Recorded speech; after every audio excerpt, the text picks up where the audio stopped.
¿Cuántas veces has sabido exactamente qué querías hacer y no lo hiciste? No porque no supieras cómo. No porque te faltara el tiempo, ni el dinero, ni la oportunidad.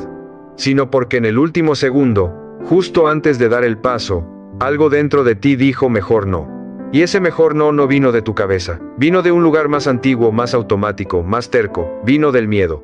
Hoy no te voy a decir que el miedo es solo una ilusión, ni que hay que ser valiente y ya.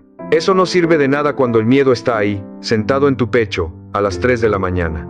Te voy a explicar qué es en realidad ese miedo que te frena, de dónde viene, por qué tu cuerpo lo trata como si fuera una emergencia de vida o muerte aunque no lo sea, y sobre todo, cómo avanzar con él, sin necesidad de que desaparezca primero. Empecemos por algo que casi nadie te dice.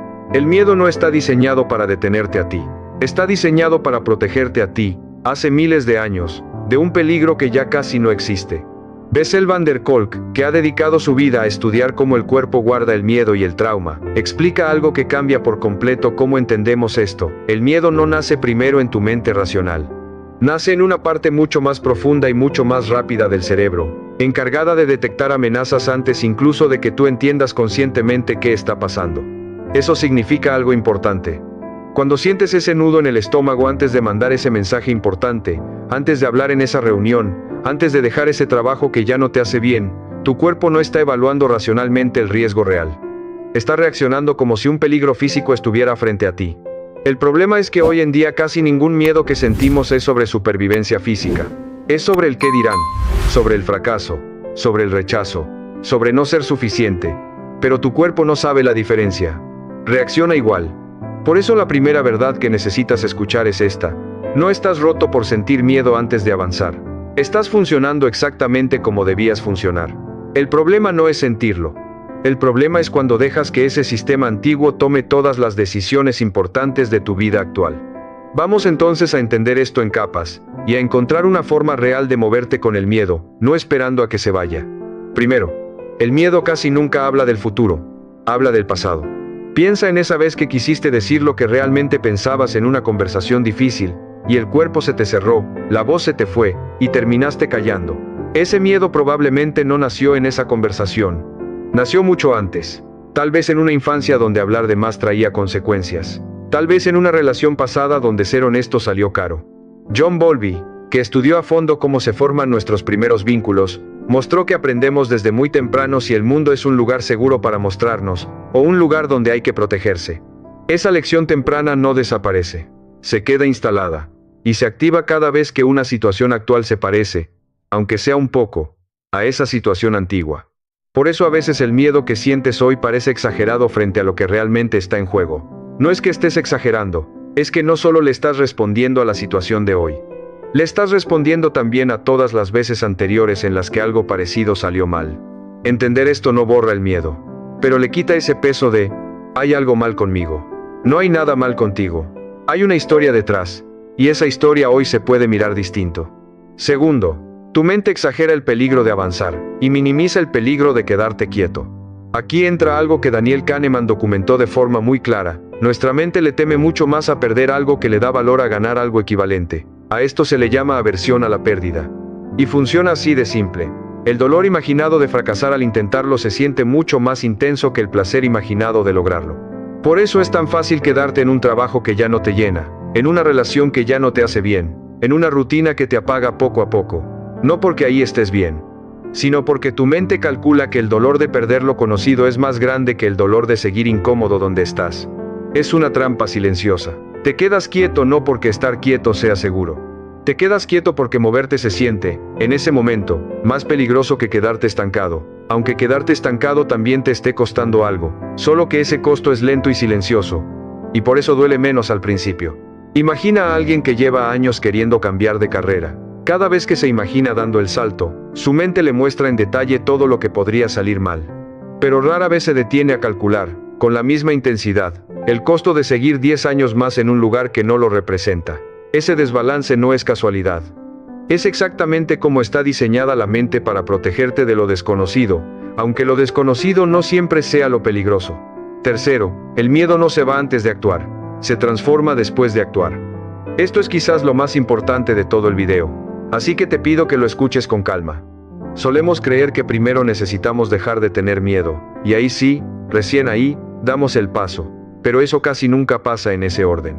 Viktor Frankl, que sobrevivió a una de las experiencias más extremas que un ser humano puede atravesar, llegó a una conclusión que aplica también aquí. No necesitamos eliminar el sufrimiento o el miedo para poder actuar con sentido. Necesitamos encontrar una razón lo suficientemente importante como para movernos incluso mientras el miedo sigue presente. El miedo no desaparece antes del paso, se transforma durante el paso, cambia de forma, sigue estando ahí, pero deja de ser lo único que sientes. Empieza a compartir espacio con algo más, con el orgullo de haberlo intentado, con el alivio de haber roto la parálisis, incluso si el resultado no sale perfecto.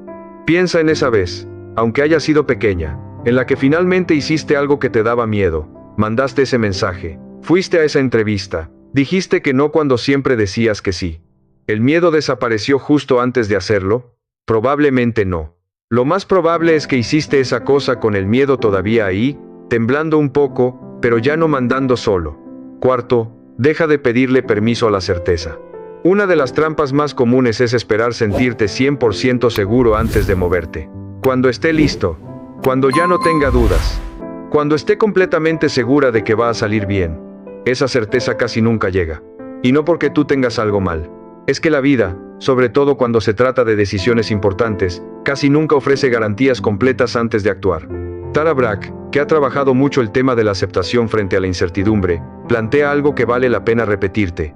No se trata de eliminar la duda, sino de aprender a movernos con ella en lugar de esperar a que desaparezca por completo.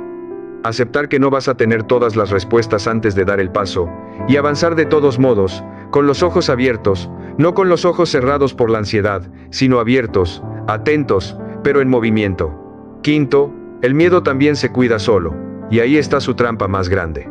Brené Brown ha investigado a fondo la vergüenza y la vulnerabilidad, y una de sus ideas más poderosas es esta: nos protegemos del miedo a fallar, evitando por completo intentarlo. Así, si nunca lo intentamos, técnicamente nunca fallamos.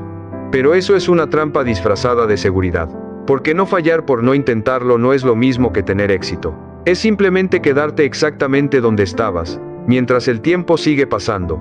El miedo, dejado libre, siempre va a preferir la protección inmediata por encima del crecimiento a largo plazo.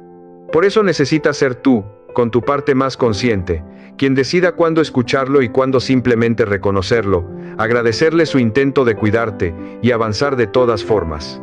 Ahora quiero que hagas algo conmigo, aunque sea mentalmente. Piensa en esa cosa que llevas tiempo posponiendo por miedo, esa conversación, ese cambio. Esa decisión que sabes que necesitas tomar pero que sigues aplazando. No te voy a pedir que la hagas hoy mismo, sin preparación, sin pensarlo. Eso tampoco sería sano. Pero sí quiero que notes algo. Probablemente el miedo que sientes frente a eso no es del tamaño real del riesgo. Es una mezcla de historia pasada, de aversión natural a la pérdida, y de una mente que confunde lo desconocido con lo peligroso. Y también quiero que notes que no necesitas esperar a que ese miedo se vaya para empezar a moverte. Solo necesitas dar el primer paso, aunque el miedo venga contigo en el camino. El miedo probablemente nunca se va a ir del todo, y está bien, no necesitas que se vaya para avanzar. Necesitas dejar de esperar su permiso. La próxima vez que sientas ese nudo antes de hacer algo importante, en lugar de preguntarte, ¿por qué tengo tanto miedo?, pregúntate algo distinto. ¿Qué es lo que de verdad me importa lo suficiente como para moverme con este miedo todavía aquí? Esa pregunta cambia todo. Si este video te hizo pensar en algo que llevas tiempo posponiendo, cuéntame en los comentarios qué es eso que el miedo te ha estado frenando a hacer. A veces, con solo escribirlo, ya se vuelve un poco más pequeño. Y si quieres seguir construyendo el valor para avanzar aunque el miedo esté presente, te espero en el próximo video.